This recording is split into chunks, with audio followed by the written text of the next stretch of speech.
पिताश्री, आप इस भूमि को प्रणाम क्यों कर रहे हैं? क्योंकि ये एक अति पावन भूमि है जहां मेरे गुरु परशुराम ने तपस्या की। परंतु अब ये एक युद्ध भूमि है। अब यहां तपस्या नहीं, शत्रुओं का संहार होगा। एक योद्धा के लिए युद्ध भूमि उसकी कर्म भूमि, धर्म भूमि और यज्ञ भूमि होती है। मंदिर के समान पवित्र होती है। परंतु पिताश्री, मेरी दृष्टि में ये सोच एक योद्धा को युद्ध में निर्बल बनाती है। मेरा मानना है कि योद्धा जब तक क्रोधित ना हो तब तक वो प्रहार नहीं कर सकता। नहीं, क्रोध में किया गया प्रहार शत्रु से अधिक स्वयं को हानि पहुंचाता है।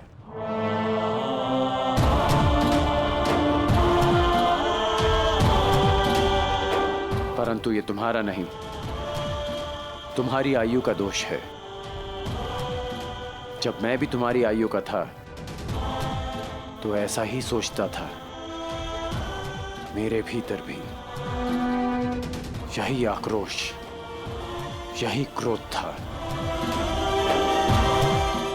परंतु मेरे गुरु परशुराम ने मुझे सिखाया है कि कैसे अपने क्रोध को अपना शस्त्र बना, अपनी दुर्बलता नहीं, कि कैसे शांत मन से उस क्रोध को प्रहार में परिवर्तित करना चाहिए। पुत्र, जब भी शत्रु सामने हो तो दृष्टि में अवश्य क्रोध रखो, परंतु मन शांत रहना चाहिए। परंतु पिताश्री, आज जो मैंने देखा वो तो कुछ और ही था। जब आप पांडवों के समक्ष थे, आपके दृष्टि में क्रोध नहीं था। कोई योद्धा कैसे अपने शत्रुओं को कोमल भाव से देख सकता है?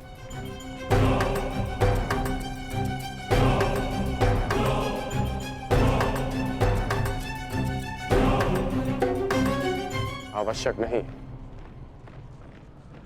कि हर कोई जो हमारे विपक्ष में खड़ा हो, हमारे विरोध में खड़ा हो, वो हमारा शत्रु हो।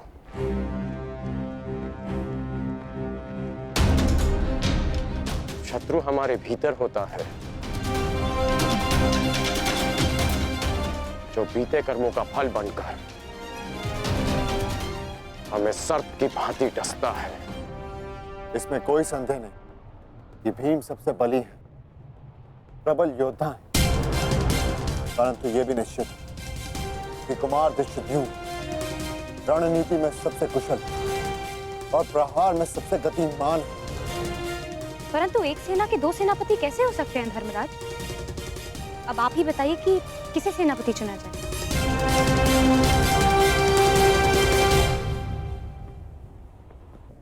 मेरा निर्णय यह है कि हमारी सेना के नेतृत्व के लिए सबसे अधिक योग्य एक विकल्प शेष है युधिष्ठिर।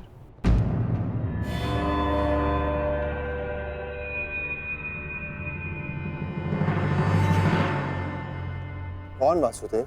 सेनापति पद के लिए भीम से अधिक कुशल और कौन हो सकता है? भीम की कुशलता पर मुझे कोई संदेह नहीं, परंतु हमें एक ऐसा सेनापति चाहिए जो युद्ध में गंगा पुत्र के समक्ष खड़ा हो सके।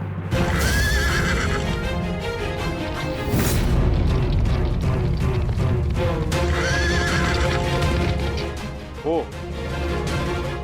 जिनके कारण युद्ध में विजय हमारी हो, और वो केवल एक ही जो कौरवों के सेनापति गंगापुत्र भीष्म का सामना कर सकती है।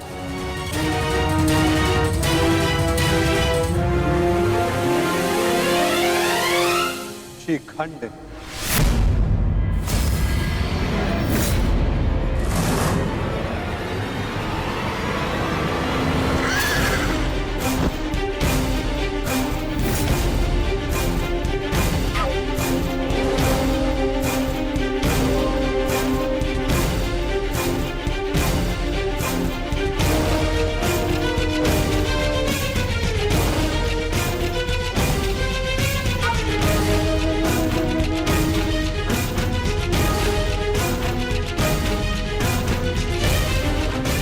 पाणिपाक, ये युद्ध केवल आपका नहीं, मेरा भी है। हर उसका है जिसको कौरवों के अन्याय से कष्ट हुआ है। और मैं वचन देती हूं, कौरवों को परास्त करने के लिए मैं पूरा प्रयास करूंगी। हर हर महादेव! हर हर महादेव! हर हर महादेव! हर हर महादेव! हर हर महादेव!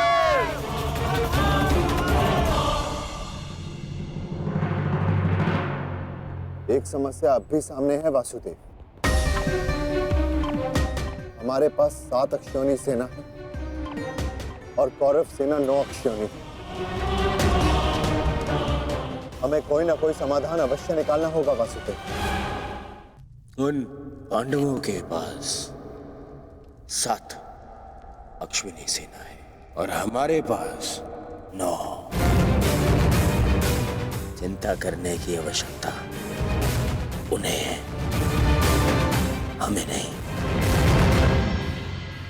यदि तुम यूं ही बैठे बैठे आनंद मनाते रहोगे ना दुर्योधन, तो शीघ्र ही ये समीकरण बदल जाएगा। ना, मेरे कहने का तात्पर्य ये है कि शीघ्र ही ये समीकरण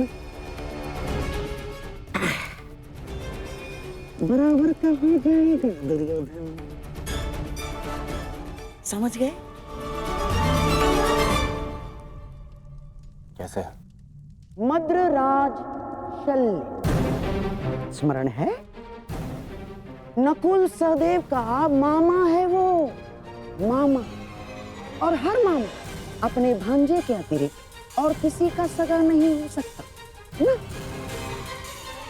और ये बात तुमसे अधिक कौन जान सकता है? उसके पास 2-2 अक्षौणी सेना है, 2-2, और वो भी अति शक्तिशाली।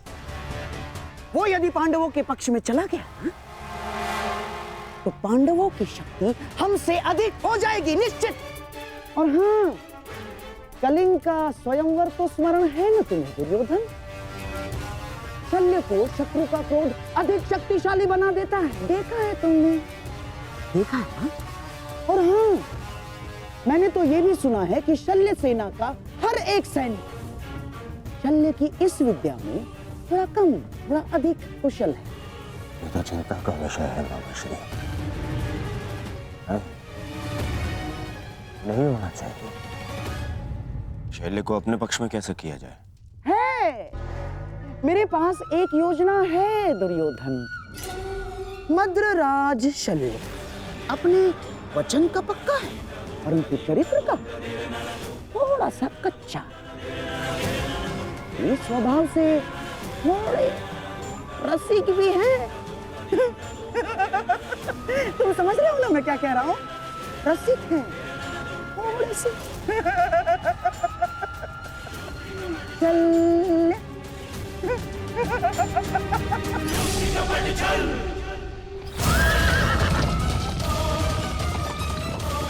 शीघ्रता करो सारथी, पांडु के शिविर तक पहुंचने में और कितना समय लगेगा? हम शीघ्र ही वहां होंगे महाराज।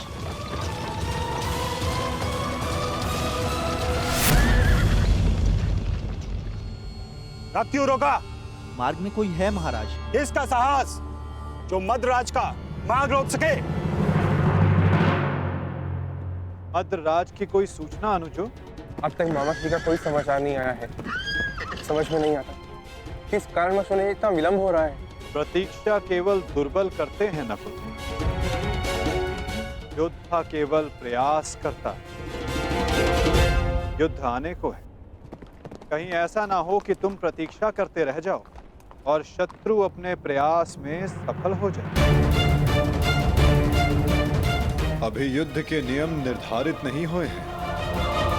किसे क्या, कब, कहां, कौन सी अनहोनी हो जाए।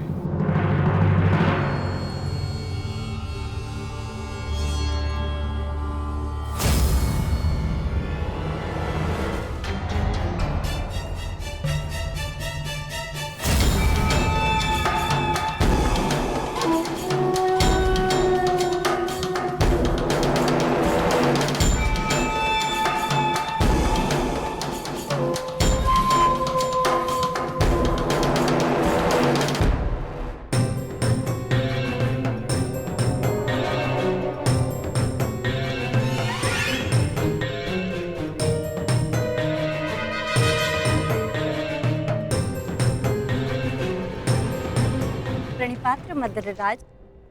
कौन है आप? आपकी सेविकाएं। आपकी यात्रा बहुत लंबी है, आपकी सेवा के लिए आए हैं, आपको आपके गंतव्य स्थान तक पहुंचाने। किसने आपको भेजा है? वासुदेव। वासुदेव? वासुदेव को हमारा धन्यवाद कहिएगा, परंतु मुझे आज विलम्ब हो रहा है। प्रणाम। मद्रराज, क्या आप हम दोनों को दंडवीर बनाना चाहते हैं?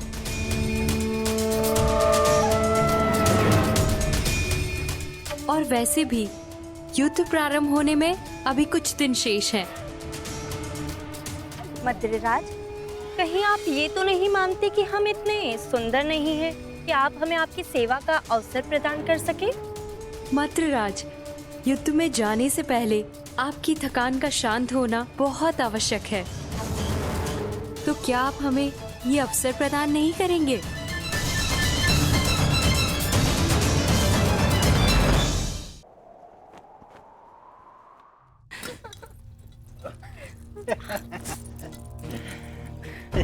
सेवा का आनंद ले रहे हैं ना? अवश्य।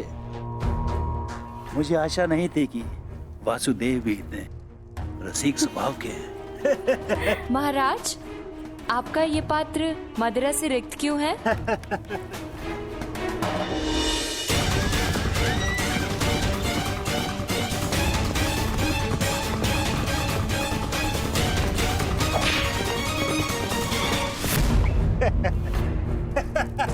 महाराज, हमसे क्या भूल हुई?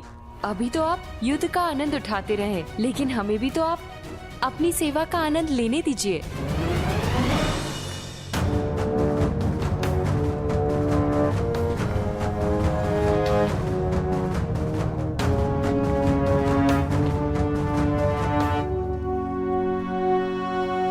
प्रणिपात मद्रराज।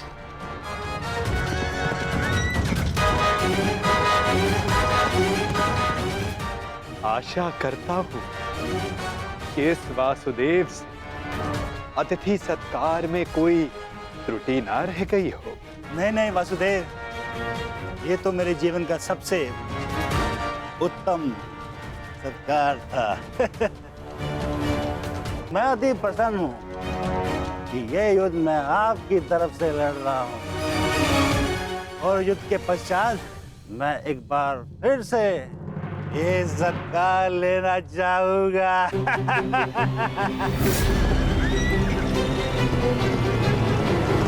अवश्य, ऐसा सत्कार मैं आपका एक बार क्या कई बार करवाऊंगा, परंतु मैं आपसे आश्वासन नहीं मांग रहा हूं। मैं आपसे वचन चाहता हूं कि इस युद्ध में आप पूर्ण बल से और पूर्ण मनोयोग से हमारी सहायता करेंगे ना आप मद्रराज? आपको मेरे आश्वासन पे संदेह है?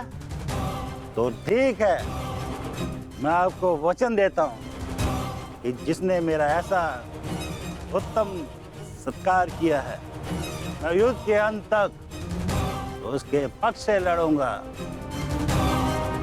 मैं आपको वचन देता हूँ कि प्राण जाने तक मैं शल्य अपने अतिथि की ओर से अपने शत्रुओं का नाश करूंगा।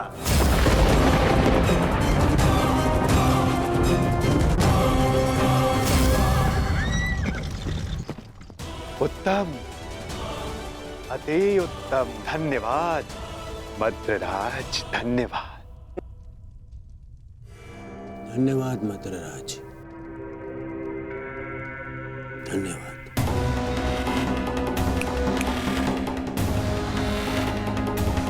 मैं दुर्योधन कौरवों की सेना में आपका स्वागत करता हूँ। तुमने सत्कार किया था मेरा, मुझे भ्रम में रख के मुझसे वचन लिया। छल किया है तुमने मेरे साथ, छल किया है वासुदेव ने पांडवों के साथ, छल। ये वो छलिया वासुदेव नहीं, ये है मेरा मित्र पुंडरीक वासुदेव।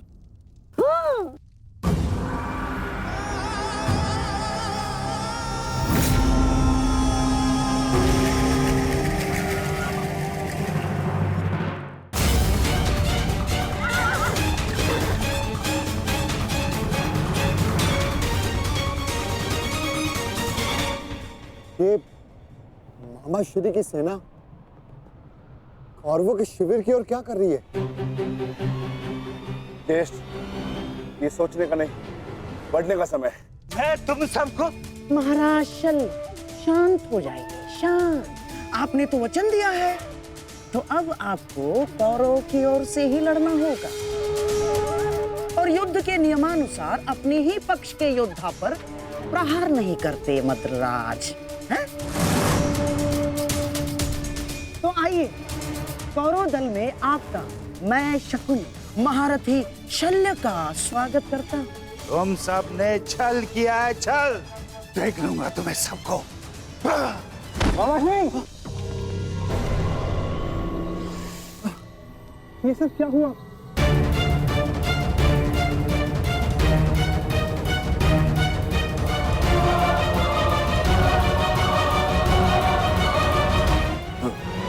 पुत्र नकुल, मैं मगधराज कदाचित हिचकिचा रहे हैं।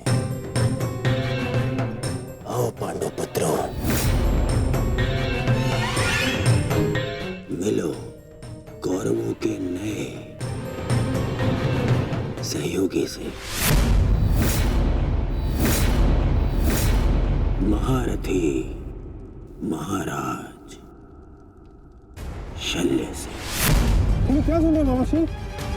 मुझे क्षमा करें, तुम्हारे मामा श्री के साथ बहुत बड़ा छल हुआ है।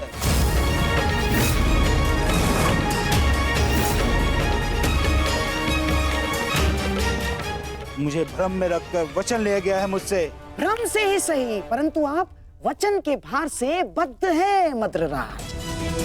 दुर्योधन, तुमने हमारे साथ छल किया है।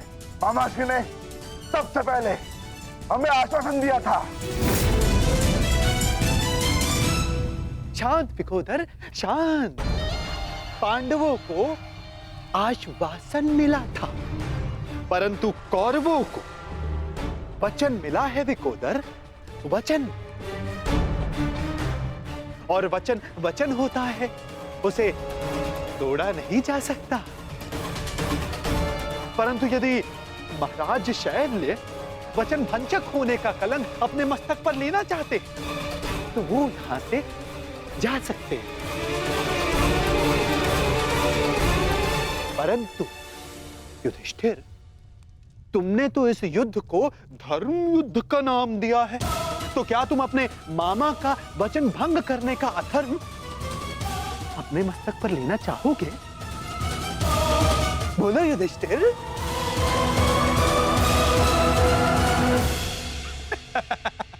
ये सब तुमने किया है पाखंडी। सावधान, सावधान तुम।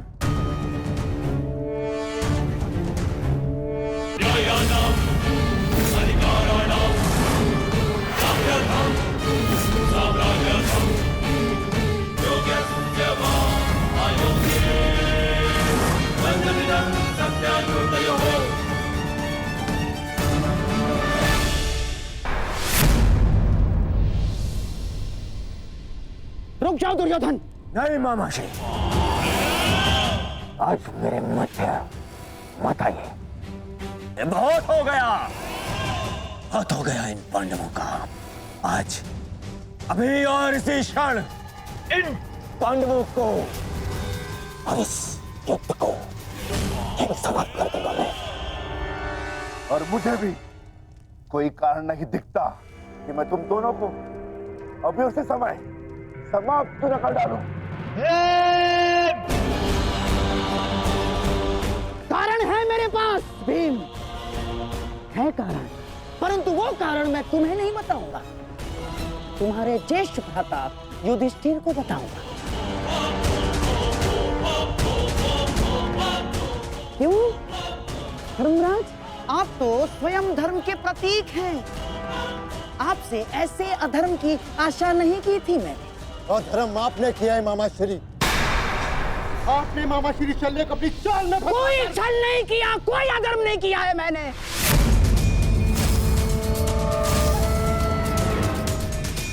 कदाचित आप भूल रहे हैं धर्मराज कि अभी तक युद्ध के कोई नियम निर्धारित नहीं हुए तो हम पर कोई बंधन नहीं है। हम अपना पक्ष बढ़ाने को पूर्ण स्वतंत्र हैं और हमने जो कुछ भी किया ना धर्मराज, वो हमारा अधिकार था। और क्या किया हमने? हैं? हमने केवल और केवल एक अतिथि का सत्कार किया, बस। मातृदेव भव, पितृदेव भव, आचार्य देव भव, अतिथि देव भव पढ़ा होगा आपने, हैं? अपने धर्म में। तो बताइए, एक अतिथि का सत्कार करना क्या दंडनीय है? और कोई छल नहीं किया इस पौंड्रक वासुदेव ने। अतिथि ने पौंड्रक वासुदेव को अपना परिचय पूछा तो उन्होंने बता दिया, उसमें क्या भूल की?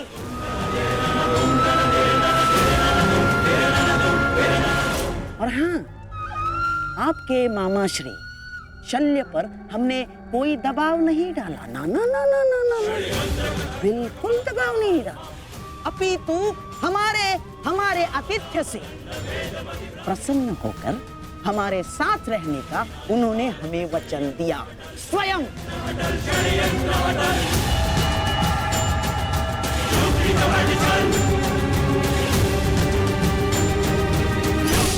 धर्मराज, मुझे खेद है कि आपको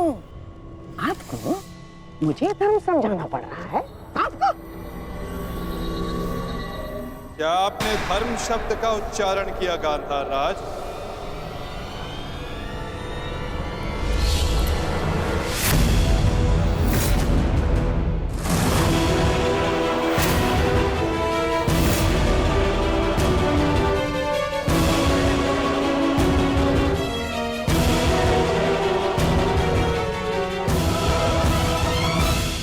धर्म अधर्म का ज्ञान आपके मुख से सुनकर आश्चर्य हुआ, उनके मुख से जिन्होंने स्वयं कभी धर्म की सीमा का मान न रखा, न राजभवन में, न उत्तराधिकारी के चुनाव में,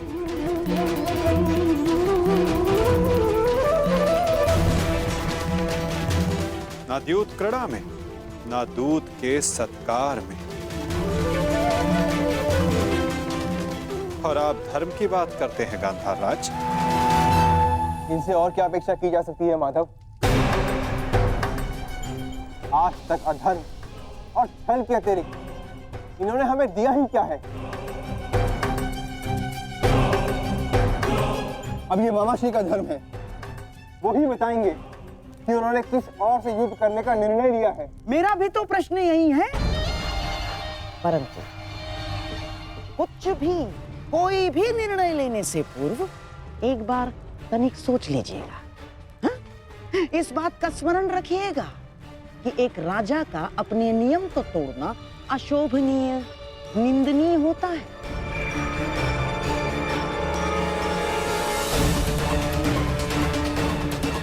कैसे आपकी प्रजा आपका सम्मान करेगी जो राजा अपने दिए हुए वचन को तोड़ देता है, दिए हुए वचन से पलट जाता है? क्या क्या मुख लेके जाएंगे आपके प्रजा के समक्ष आप? तो युद्ध में आप किसका साथ देंगे? अपने भांजों का या अपने वचन का सम्मान करेंगे, मान करेंगे? पुत्र नकुल, मुझे क्षमा कर दो, परंतु मेरे पास कोई विकल्प ही नहीं है।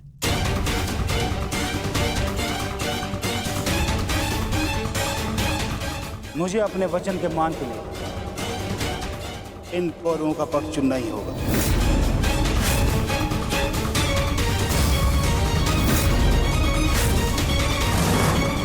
तो ठीक है मामाश्री, अब हम भी आप पर प्रहार करने के लिए सज रहेंगे।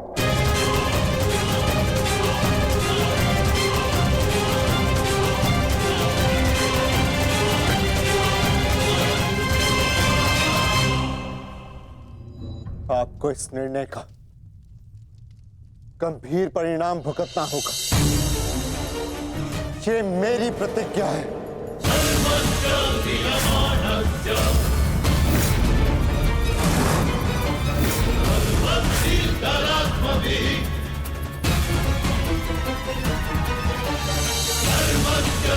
पुत्र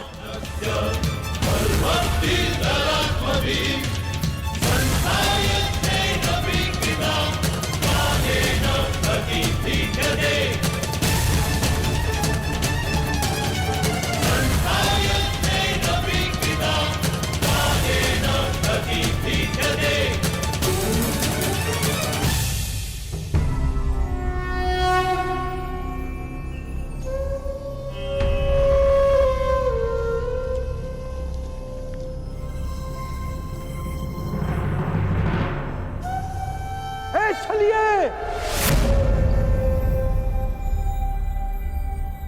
तू कहां चल दिया? चलिए कृष्ण।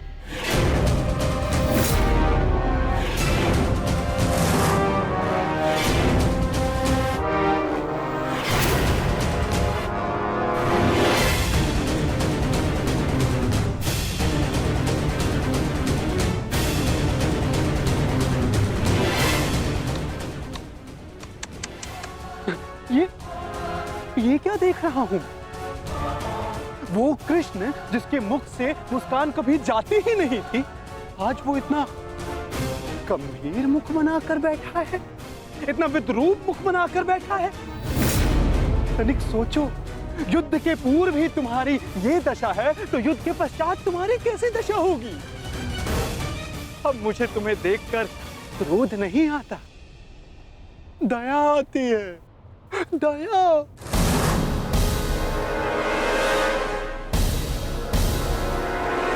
तुम्हारी सेना तुम्हारी नहीं रही, तुम्हारा पुत्र, उसने भी तुम्हारा साथ नहीं दिया। तुम्हारा भाई, उसने तुम्हारा पक्ष नहीं चुना, सब कुछ छीन लिया गया तुमसे।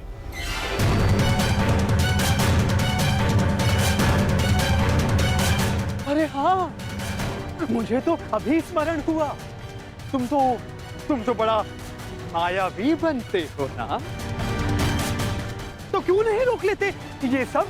हाँ, रोक लो, रुको।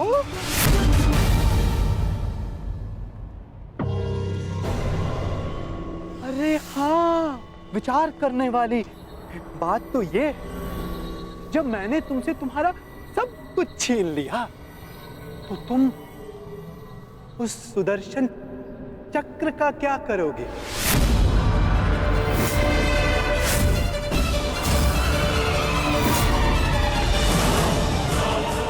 क्या करोगे तुम उस सुदर्शन चक्र का?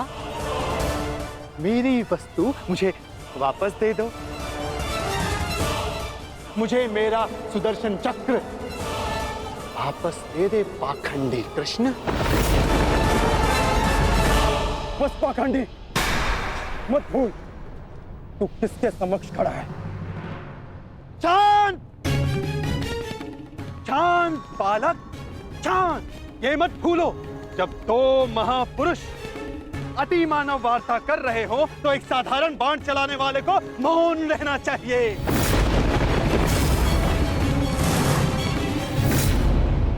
दुष्ट पौंद्रक, मैं आज ये सिद्ध कर देता हूं तू कितना बड़ा अतिमानव है। अरे मूर्ख, तू अपनी तुलना वासुदेव से करता है। यदि साहस है तो आ और आके मुझसे युद्ध कर।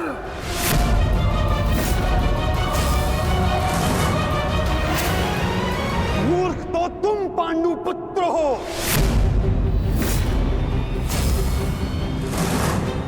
जो ये कभी नहीं समझ पाए कि कोयला कौन है और हीरा कौन, स्वर्ण क्या है और ताम्र क्या है। तुम सब अपनी आंखें खोल के देखो, ये जो तुम्हारे समक्ष खड़ा है, ये छलिया है, और मैं ही हूं वास्तविक वासुदेव, पौंद्रक वासुदेव, महाशक्तिमान, महाबलशाली, इस सृष्टि का वास्तविक रचयिता मैं ही हूं।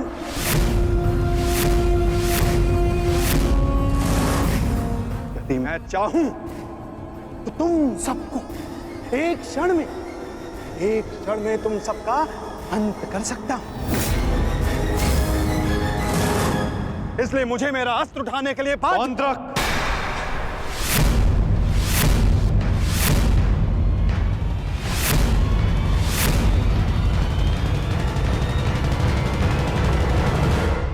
अपनी सीमा लांघने का दुस्साहस मत करो।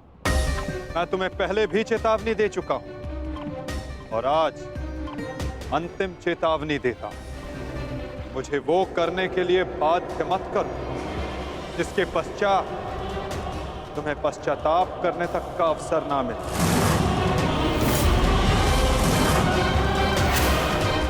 जाओ यहां से पौंड्रक।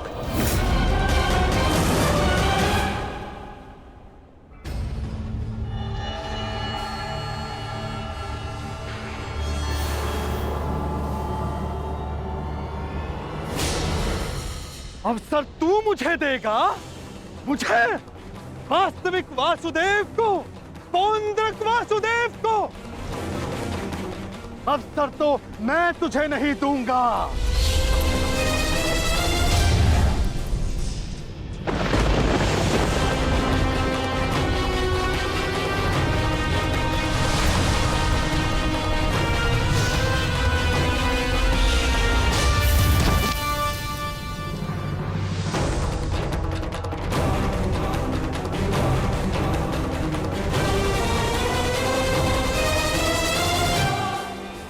दृष्टि से बाण शक्ति से जीते ये सारा रण, शांत चित धरे आत्मबल भरे जीते हर बाधा कर, छूट ना पाए लक्ष्य हो जाए जुड़ा होकर, सूर्य तेज है कवच चढ़ा इसके। दोबारा ऐसा दुस्साहस मत करना, अन्यथा कुछ करने के योग्य नहीं रह जाओगे पौंड्रक। मेरे पक्ष में होकर मुझे पर प्रहार करता है मूर्ख दुर्योधन। ये तुम्हारा मित्र है या शत्रु? तुम्हें पूर्ण विश्वास तो है ना कि ये हमारे ही पक्ष में है? इस सूत पुत्र मित्र को समझा दो कि मेरे और उस पाखंडी कृष्ण के मध्य आना बंद करे, अन्यथा तुम्हारे मित्र को दुष्परिणाम भुगतना होगा। मित्रगण, पौंड्रक को चित कह रहा, तुम हमारे पक्ष में हो, तो पौंड्रक को वासुदेव पर प्रहार करने से क्यों रोका? क्योंकि मैं वीर दुर्जय योद्धा दुर्योधन के पक्ष में हूं। पीठ पीछे वार करने वाले को कायर कहा जाता है, वीर नहीं। और ये कहां का न्याय है मित्र, जहां एक निहत्थे पर पीछे से वार किया जाता है? क्या युद्ध से पूर्व ही हमारे पक्ष के योद्धा युद्ध के नियम भूल गए हैं?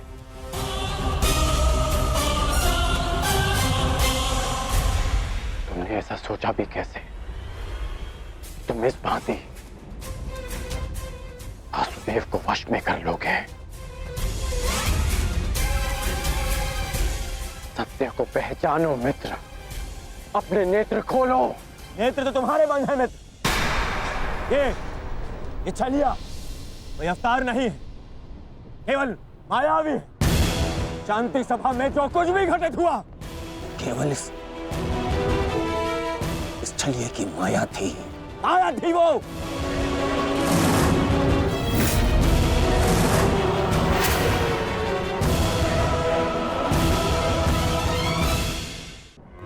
मित्र, तुम फिर से भूल कर रहे हो। भूल तो दुर्योधन ने किया, तुझे अपने पक्ष में रखकर विश्वासघाती। सत्य का ज्ञान तो तुझे नहीं है, तू अपने नेत्र खोल के देख। दुर्योधन, ये विश्वासघाती इन पांडवों के साथ और इस छलिए कृष्ण के साथ जाकर मिल चुका है। छलिए कृष्ण की वाणी बोल रहा है, उसके वश में है ये। अपने कर्मों को वश में ना रख पाए, परंतु अपने शब्दों को विराम लगाओ पौंद्रक। विश्वासघाती और छलिए तो तुम हो, जो स्वयं को किसी और के रूप में ढालना चाहता है। तुम एक अस्तित्वहीन, घृणित जीव हो, जिसके पास ना कोई सम्मान है और न स्वयं की पहचान। ओह, तो अब एक सूत पुत्र मुझे मेरी पहचान और मान का ज्ञान देगा। पहचान तो मैं तुझे गया। तूने पांडवों और इस कृष्ण के साथ मिलकर दोनों तरफ संधि की है। मित्र दुर्योधन, ये विश्वासघाती युद्ध में तुम्हें अवश्य हानि पहुंचाएगा। नहीं। शांत हो जाओ अंगराज, शांत हो जाओ।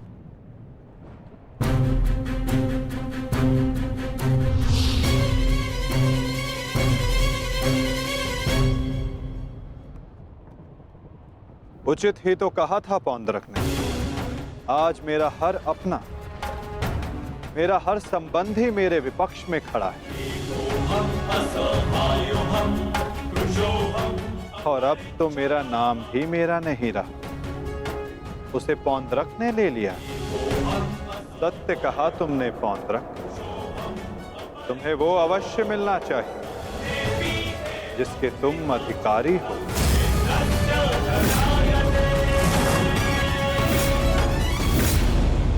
अद्भुत कृष्ण, अद्भुत।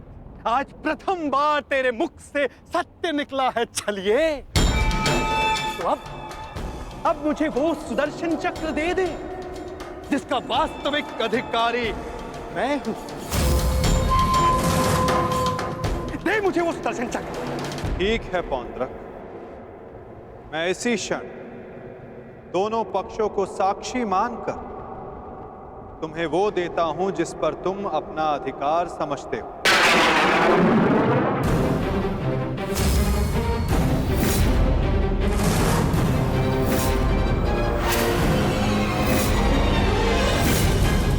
जो निश्चित रूप से तुम्हें वासुदेव में परिवर्तित कर देगा।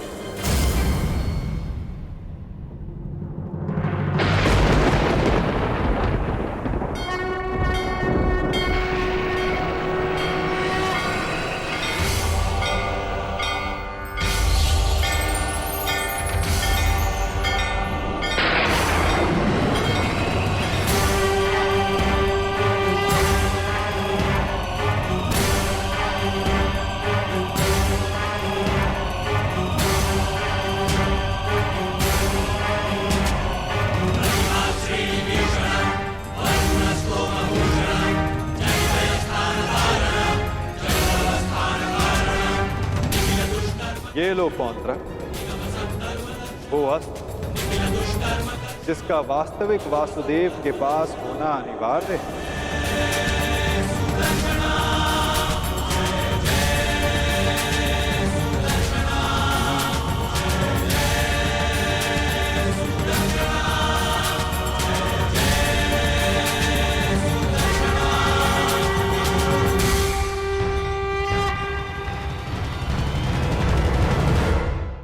मैं इसी क्षण दोनों पक्षों को साक्षी मानकर तुम्हें वो देता हूं जिस पर तुम अपना अधिकार समझते हो, जो निश्चित रूप से तुम्हें वासुदेव में परिवर्तित कर देगा।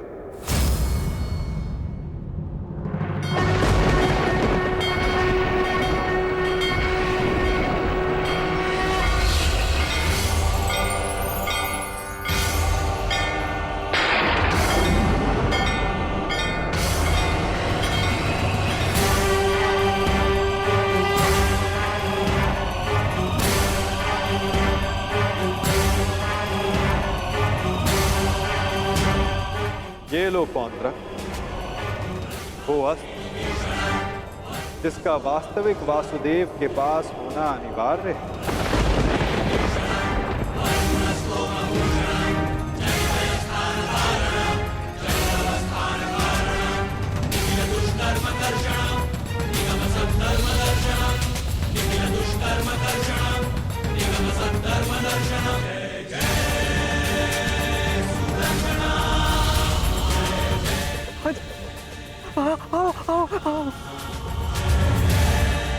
शीघ्र आओ।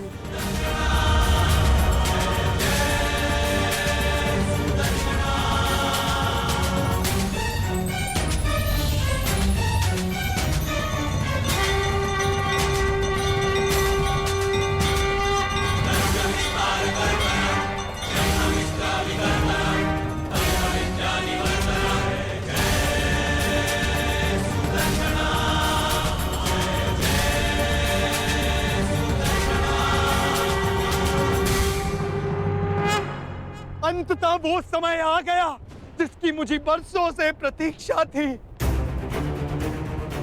मुझे मेरा सुदर्शन चक्र मिल गया मुझे मेरा सुदर्शन चक्र।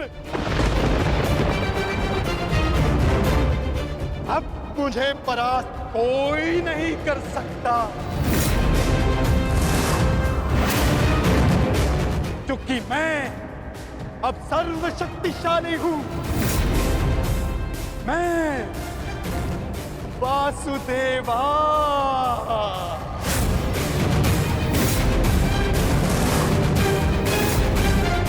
सुदर्शन चक्रधारी पौंड्रक वासुदेव।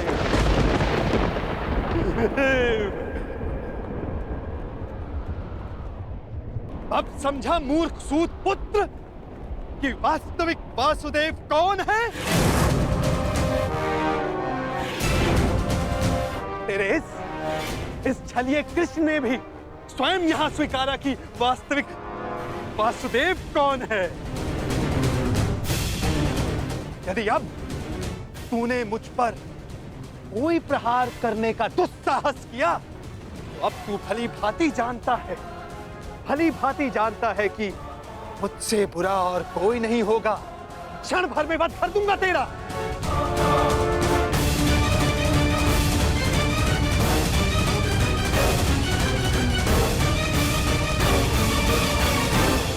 और तुम पांडु पुत्रों, अब तुम देख रहे हो ना कि सुदर्शन चक्र अब किसके हाथों में है? मेरे वास्तविक वासुदेव के हाथों में है ये सुदर्शन चक्र। अब तुम सब मेरी पूजा करो, क्योंकि मैं ही वास्तविक वासुदेव हूं।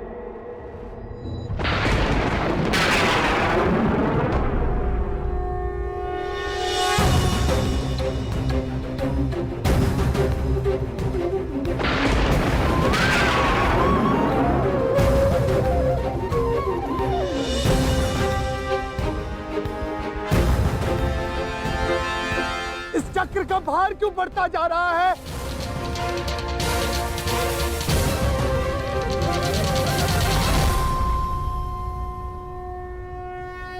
दुर्योधन, ये चक्र भारी होता जा रहा है। ये चक्र मुझे कुचल देगा।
ये क्या किया आपने? वध कर दिया, छल किया, फिर से छल किया आपने।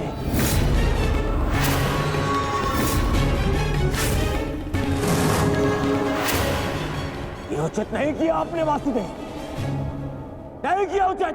शांत दुर्योधन।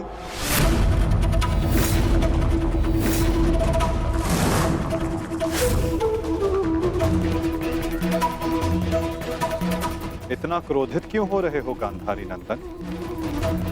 मैंने तो तुम्हारे मित्र को वो दिया जो वो मुझसे मांग रहा था। अब वो उसका भार नहीं सह पाया, ये मेरा दोष नहीं। औंद्रक ने अपनी मृत्यु का आवाहन स्वयं किया था दुर्योधन, और इसके लिए तुम्हें आक्रोश में आने की कोई आवश्यकता नहीं। क्रोध नहीं आएगा, क्रोध आना आवश्यक है। तुम्हें देखकर, इन पांडवों को देखकर, तुम्हारा छल देखकर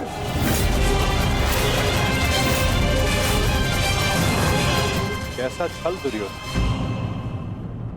तुम्हारा मित्र पौंद्रक मेरा वेश धारण करता रहा, वो मेरी शक्ति, मुझे मिले सम्मान से आकर्षित हुआ। वो मेरे जैसा बनना चाहता था, परंतु वो ये नहीं समझ पाया कि शक्ति और सम्मान किसी का वेश धारण करने से, किसी का रूप धारण करने से नहीं मिलती। शक्ति और सम्मान मिलता है परिश्रम से, कर्मों से। यदि लौह को सुनहरे रंग से पोत दिया जाए तो उससे आभूषण नहीं बनते दुर्योधन। स्वर्ण बनने के लिए कड़ी अग्नि परीक्षा देनी होती है, कसौटी पर खरा उतरना पड़ता है दुर्योधन। और तुम्हारा मित्र सुदर्शन चक्र की कसौटी पर खरा नहीं उतर पाया, और अंततः उसने अपना नाश कर लिया। तुम्हारी हानि पर मुझे खेद है दुर्योधन, परंतु पौंद्रक के अंत पर नहीं, क्योंकि उसके कर्मों का फल ही यही है।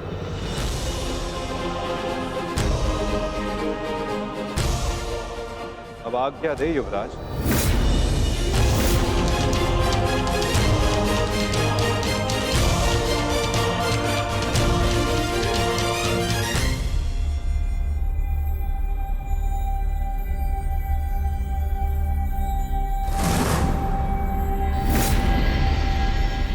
कल युद्ध के नियम निर्धारित किए जाएंगे गांधार राज।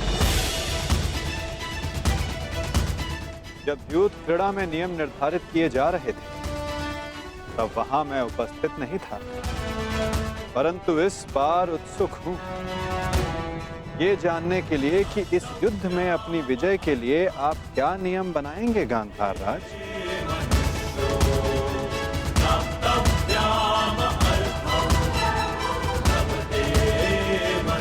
कल के सूर्य उदय की प्रतीक्षा रहेगी मुझे।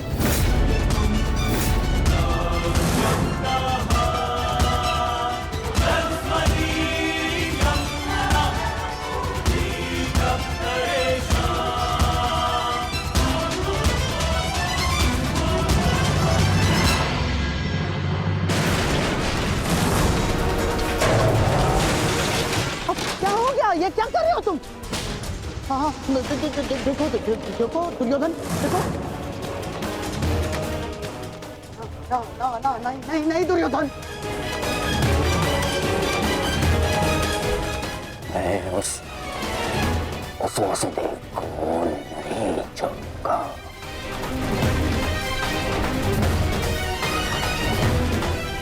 ना पांडवों को नहीं छोड़ूंगा।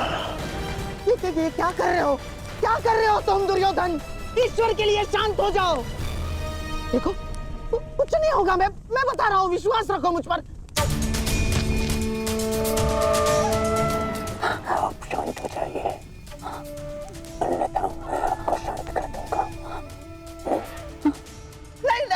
नहीं, देखो दुर्योधन। हाँ, शांत हो जाओ दुर्योधन। देखो तनिक सोचो, पौंड्रक के जाने से हमें कोई हानि नहीं पहुंची है, कोई हानि नहीं पहुंची है दुर्योधन। इस संसार में हर कोई अपना एक प्रयोजन लेकर आता है, और पौंड्रक ने भी यही किया। पौंड्रक का केवल एक ही प्रयोजन था कि वो मद्रराज शल्य को भ्रमित कर दे, और पौंड्रक ने अपने जीवन का प्रयोजन सिद्ध कर दिया है दुर्योधन। अब हमारे पास 11 अक्षौणी सेना है, और पांडवों के पास केवल 7 दुर्योधन, केवल 7। अब ये विलाप का समय नहीं है, उत्सव का समय है, उत्सव का। उत्सव मनाओ। वो तो ठीक है मामा श्री, परंतु मैं उस वासुदेव का कौतुक भुला नहीं पा रहा हूं।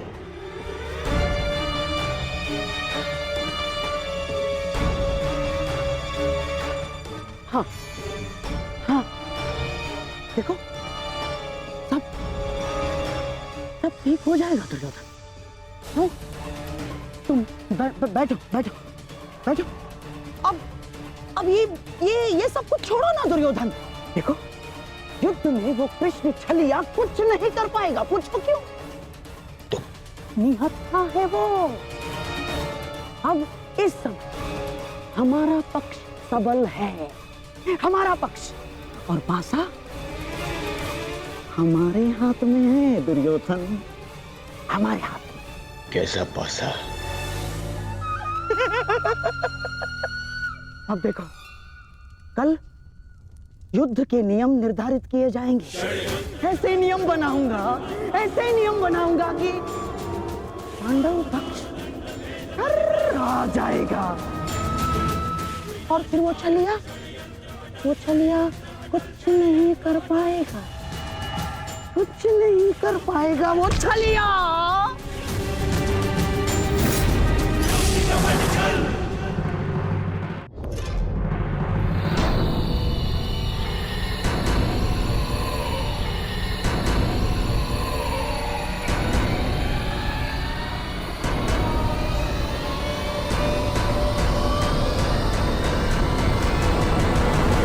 तो सभा में उपस्थित सभी महायोद्धाओं को शकुनी का प्रणिपात स्वीकार हो।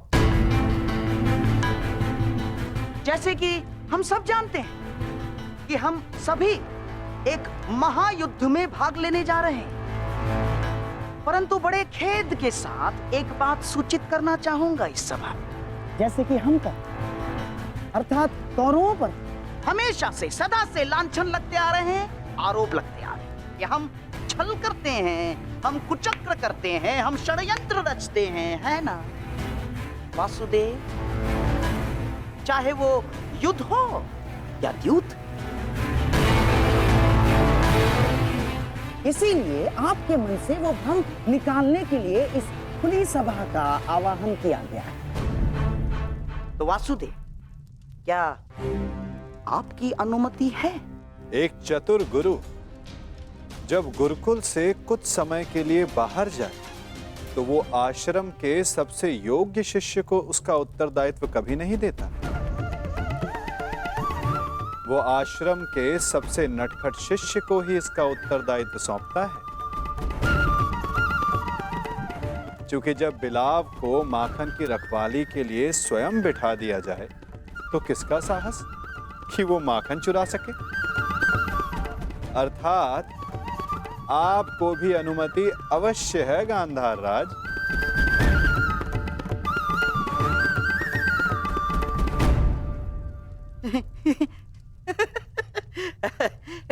वासुदेव, आपका विनोद समझने में मैं असक्षम हूं। मेरे कहने का आशय मात्र केवल इतना है गांधार राज कि मैं आपके वचनों से सहमत हूं। यद्यपि युद्ध सीमा बढ़ाने या सीमा पर अतिक्रमण रोकने के लिए होता है, तो युद्ध के नियम और सीमा निश्चित कर लेना आवश्यक है। क्योंकि यही नियम, यही सीमाएं इस युद्ध को धर्म युद्ध बनाएगी। तो ये बात आप सरल मार्ग से भी बता सकते थे वासुदेव। यदि आपका भाषण समाप्त हो गया तो हम युद्ध के नियमों पर चर्चा करें। वैसे भी हमारे और आपके पक्ष की सेना के अंतर को देखते हुए यह युद्ध केवल औपचारिकता मात्र रह गया है।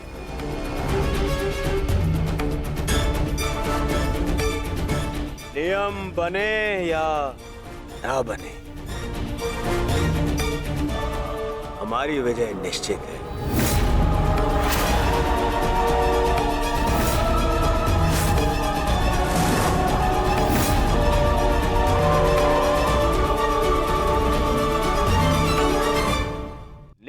हम बने या ना बने, हमारी विजय निश्चित है।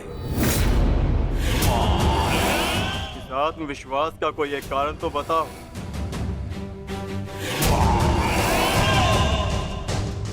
खाता दुर्योधन, मैं एक नहीं, दो नहीं, तीन कारण बताता हूं, जो समझ आए चुन लेना।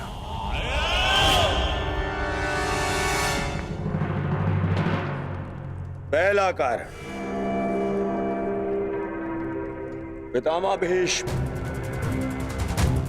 जिन्हें इच्छा मृत्यु का वरदान है।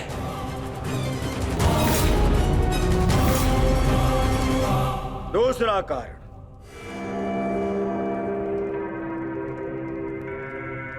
आचार्य द्रोण, जिन्होंने तुम पांडवों को शस्त्र संधान की शिक्षा दी।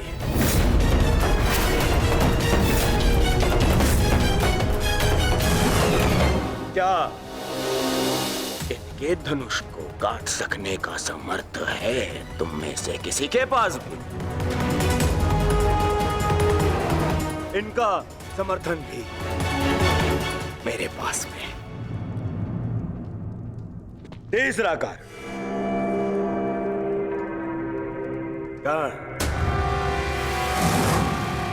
ब्रह्मास्त्र, ब्रह्मांडास्त्र और ब्रह्मशिरास्त्र जैसे अस्त्रों से सज्जित है मेरा मित्र कर्ण, जिसका बाण तुम्हें विजय प्राप्त करने नहीं देगा और जिसका कवच मुझे पराजित नहीं होने देगा।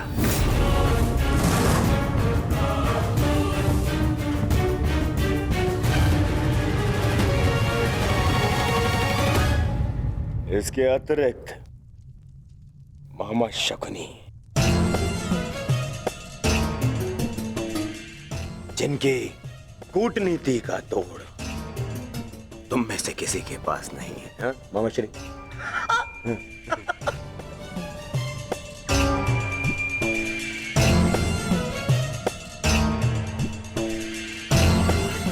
भद्रराज शैल्य, नारायणी सेना। अब अरे ये तो 3 से अधिक कारण हो गए, है ना अर्जुन? जिसके पास इतने सारे कारण हो उसे कौन पराजित कर सकता है?